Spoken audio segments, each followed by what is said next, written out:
The therapeutic landscape for the management of the inflammatory arthritides has evolved dramatically. 3 to 4 decades ago, all we had available were nonsteroidal anti-inflammatory agents, gold, and penicillamine. And that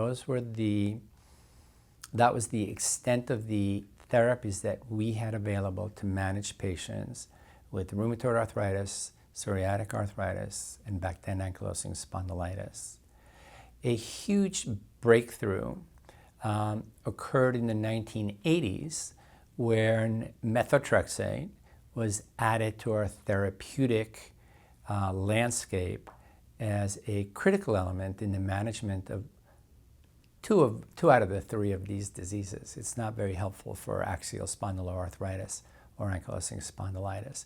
But nonetheless, it introduced the concept of suppressing the immune system, albeit not in a very specific way, as a therapeutic strategy for managing patients with inflammatory arthritides.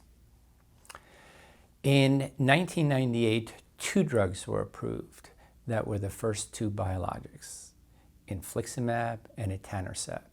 And that really turned the world of management of patients with inflammatory arthritis upside down.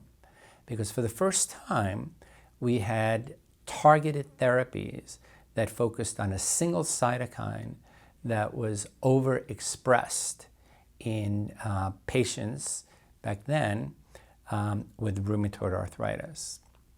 This anti-TNF class has grown to the point that we now have 5 anti-TNF therapies, and they're all slightly different, both in structure, sometimes in indications as well.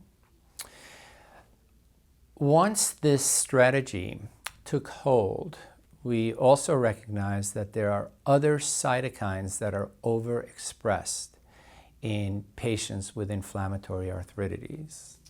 And with regards to these, interleukin-6 is overexpressed, and we have 2 therapies that target interleukin-6. Interleukin-17 is overexpressed, and this is more in the spondyloarthritis, psoriatic arthritis, and ankylosing spondylitis, and non-radiographic axial spondyloarthritis as well. Interleukin-1 is overexpressed in rheumatoid arthritis, Still's disease as well. So we have a number of therapies that target interleukin-1. And we have 2 other biologic classes that really take advantage of really cell interactions, and that's abatacept, which is a co-stimulatory molecule blocker and a therapy that actually kills a cell that we think is very critical in patients with some rheumatic disease, and that is rituximab.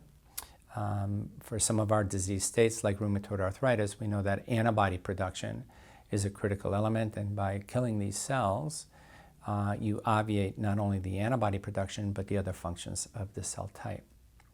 So I think that we have had the DMARDs, and I mentioned methotrexate before. I would add leflunomide, sulfasalazine, hydroxychloroquine. We have the biologic classes, which target different cytokines or cell processes. And the newest class, which I would argue will, over time, in all probability, replace, although it will live for a long time with biologics, is the targeted synthetics. And we now have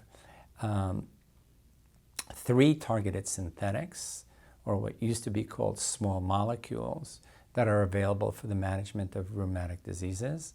We have 1 PDE4 inhibitor, we have 2 JAK inhibitors, with a 3rd one literally around the corner, and yet another one that will be approved in 4 years.